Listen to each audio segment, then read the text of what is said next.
गडचिरोली जिले में पहली बार माहिती आयोग आपल्या दारी यानी सूचना आयोग आपके द्वार अभियान के अंतर्गत राज्य सूचना आयोग की सीधी सुनवाई हुई है। इस पहल में 100 द्वितीय अपील का निपटारा किया गया। मुख्य सूचना आयुक्त राहुल पांडे ने इस नागरिक अधिकारियों की दिशा में एक महत्वपूर्ण कदम बताया है। राज्य सूचना आयोग ने एक ऐतिहासिक कदम उठाते हुए पहली बार गडचिरोली जिले में माहिती आयोग आपल्या दारी उपक्रम के तहत प्रत्यक्ष सुनवाई आयोजित की।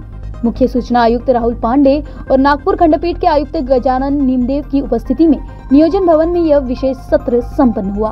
इस सुनवाई में सूचना के अधिकारी अधिनियम के तहत दाखिल 100 द्वितीय अपील मामलों का निपटारा किया गया। मुख्य आयुक्त राहुल पांडे ने बताया कि 2023 तक के सभी लंबित मामलों की सुनवाई पूरी कर ली गई है। महाराष्ट्र राज्य माहिती आयोगाच्या नागपूर खंडपीठाच्या वतीने आज 1 ऑगस्ट 2025 रोजी गडचिरोली येथे सुनावण्या आयोजित करण्यात आल्या होत्या। आयोग आपल्या दारी हा अभिनव उपक्रम नागपूर खंडपीठातर्फे राबवण्यात येत आहे। यापूर्वी 18 जुलै रोजी वर्धा येथे जाऊन सुनावण्या घेण्यात आल्या होत्या आणि त्याला अतिशय उत्तम प्रतिसाद मिळाला होता। ज्या जिल्ह्यातून अर्जदारांनी माहितीच्या अधिकारात अर्ज केले आहेत, अपील केले आहेत, त्यांच्या जिल्ह्यात जाऊन त्यांच्या अपीलांवर सुनावण्या करायच्या। यामागचा उद्देश अगदी स्पष्ट, सहज आणि सरळ आहे। गडचिरोली सारख्या दुर्गम भागातील नागरिकांना, येथील अधिकाऱ्यांना आणि कर्मचाऱ्यांना सुनावणीसाठी खंडपीठाच्या नागपूर कार्यालयात येणे अतिशय अवघड होते। त्यांचा वेळ, त्यांचा त्रास आणि त्यांचा पैसा अशा सगळ्या गोष्टींपासून त्यांना संरक्षण देण्याच्या दृष्टीने आयोगाने हा उपक्रम हाती घेतला आहे। आज गडचिरोली येथे पहिल्यांदाच आयोगाने अशा प्रकारच्या सुनावण्या घेतल्या।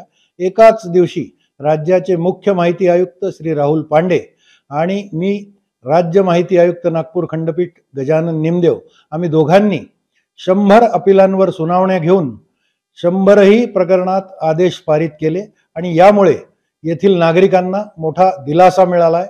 अनेक अर्जदारांनी आयोग आमच्या दाराशी आला म्हणून आम्हाला धन्यवाद दिले आणि आमचे आभार मानले। असेच 2024च्या पेंडिंग केसेस हाताळण्यासाठी आयोग पुन्हा एकदा गडचिरोलीला येणार आहे आणि गडचिरोली प्रमाणेच पूर्व विदर्भातील प्रत्येक जिल्हास्थानी जाऊन सुनावण्या घेऊन तिथल्या अर्जदारांना न्याय देण्याचा प्रयत्न करणार आहे। सध्या गडचिरोली जिल्हा हा राज्य शासनाच्या दृष्टीने देखील एक प्रायोरिटीचा जिल्हा आहे, प्राधान्य त्याला दिलं पाहिजे। मात्र केवळ प्रशासकीय बाबींवर लक्ष न देता जनतेला मिळालेले अनेक अधिकार, माहितीचा अधिकार आहे, त्यानंतर राईट टू सर्व्हिसेस आहे, सेवा हमी हक्क, तर या सगळ्यांचीही अंमलबजावणी या जिल्ह्यांमध्ये प्रभावीपणे व्हावी।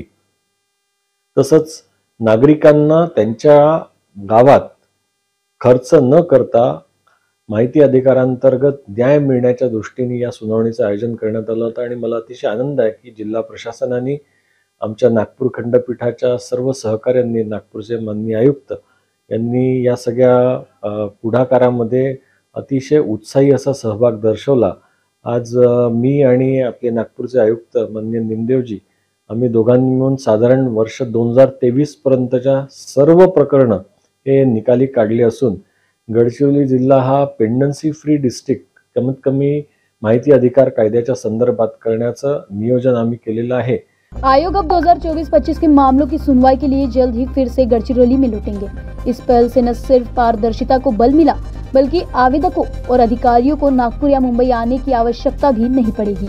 इस समय पैसा और श्रम तीनों की बचत हुई।